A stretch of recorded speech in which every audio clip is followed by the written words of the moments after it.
He shot an innocent man twice in the neck, in public, in a bar, covered and captured by CCTV.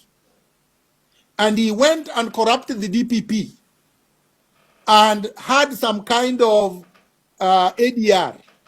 Imagine having alternative dispute resolution in a criminal case where the man, the victim, is bedridden and cannot even speak. The brain is dead.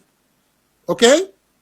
And you are negotiating with a father who is poor and who you probably have already threatened, and who fears that if he doesn't do this deal, you could kill him and kill his son. And you say that is justice? And this man is an MP and is supposed to be popular? So we have to say, look, if you want thuggery, put Sonko as president, having deputized by Kabogo, then have Joho and Babu as the only cabinet ministers. And then you have a country. No, you can have Baraza, the one who killed another one in Western, right? This MP from Western. You can also have him in the cabinet. You can bring all the thugs and murderers and put them in cabinet. If that's what Kenyans want. If that is what is good. You see, unlike them, I am not going to pepper around this thing. Because when you look at what they call leadership, it's BS. There is no leadership that they want. They want thuggery. And they want it at the most crude. And they will tell you, oh, those are the only people who can fight with Ruto. So you are saying we need thugs that are worse than Ruto.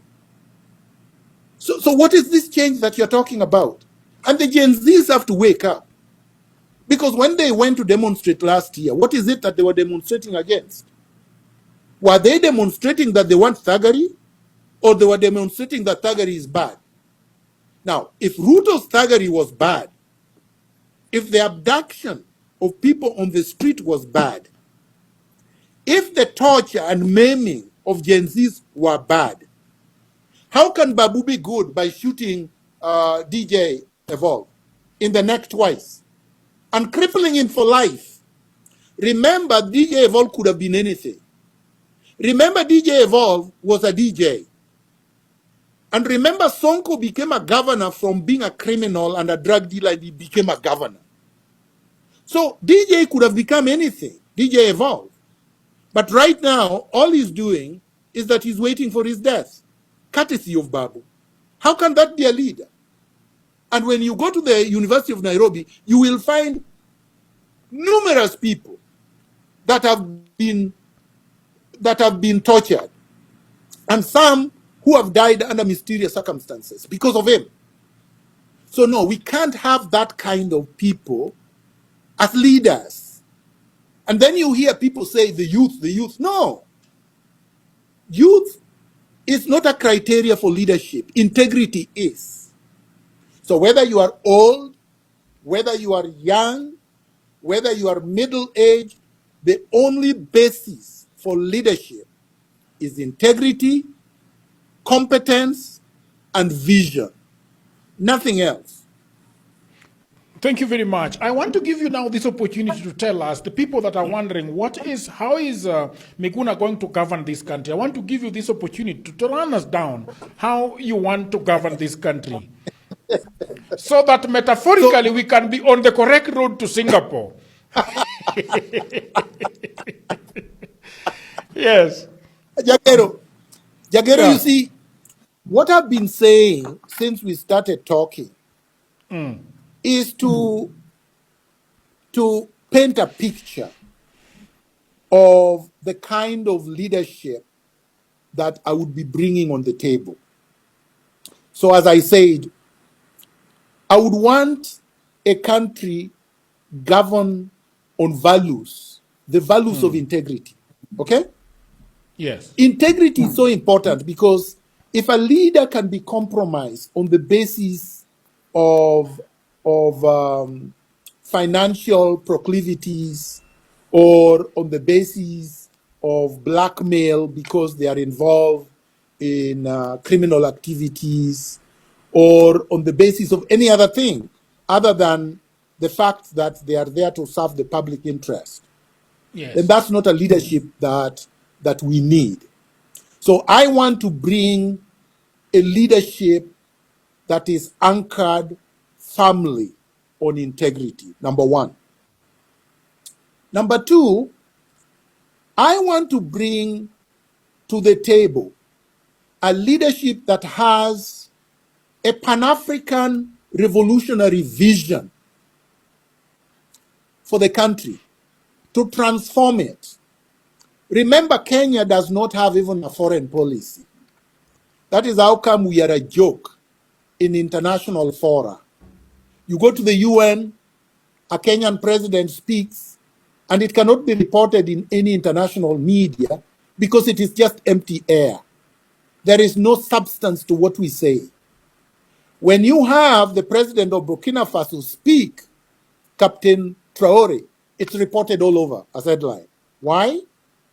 Because he's organically addressing things that are important for the African continent. That is important.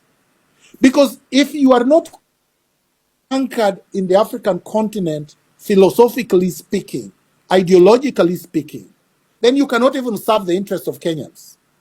And I'm saying that is core. That is important.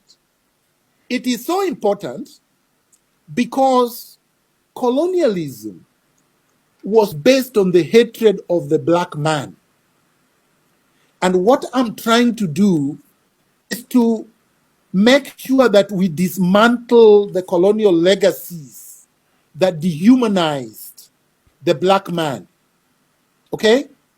At its core, we have to bring dignity back to the black man. I know there are people who think this is just philosophy. No, it is not. It is important.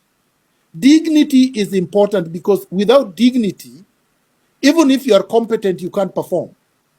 Because when you meet a white person, you have so much insecurity, you will not be able to negotiate a good deal for the country. So you must have dignity and you must have respect as a black man and woman. What of Babu, governor? Babu, I've said it many times, Babu should not vie for governor. I don't know why most people underscore. You know, if you understand the political roles that was brought about by devolution, a governor is very administrative.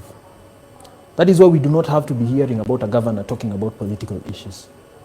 Because that position of a governor is administrative. You have your own government. That is why we say Nairobi County government. You are a president of that particular county. So you should be administratively leading that country and not about any other thing. Okay. So the moment you have Babu in that situation, you take away the power that a legislature have. You know when you're an MP, you can literally talk about anything affecting the country. So you lose that power. So you have to be an administrator silently trying to manage a county. But what happens to a county like Nairobi? Nairobi is unmanageable. Because think of something like garbage. You want to remove a certain dump site in Kawangwara market. Maybe that dump site is owned by an individual who donated over 20 million for President Ruto's campaign. You go there, try to bulldoze and evict people, you get a call from State House telling you, why did you interfere with this? That is why it has become impossible to manage Nairobi. Everybody wants a piece of Nairobi. And there are people who have been enjoying that cartelism for so long. In fact, I've heard Alai talk about it so well. If we want to end Babu, what do? We let him become governor. As simple as that. But I keep telling the people in Babu's camp that MP is the most powerful position you can hold. People go directly from being an MP to being a president. Not being a governor to being a president. Why? An MP is a national leader that can talk about anything. So my best advice to Babu is just be a legislature. There is no problem with that. Okay. But I've been hearing people arguing that Babu ana pesa, I don't know, he needs the money. Maybe that. All right.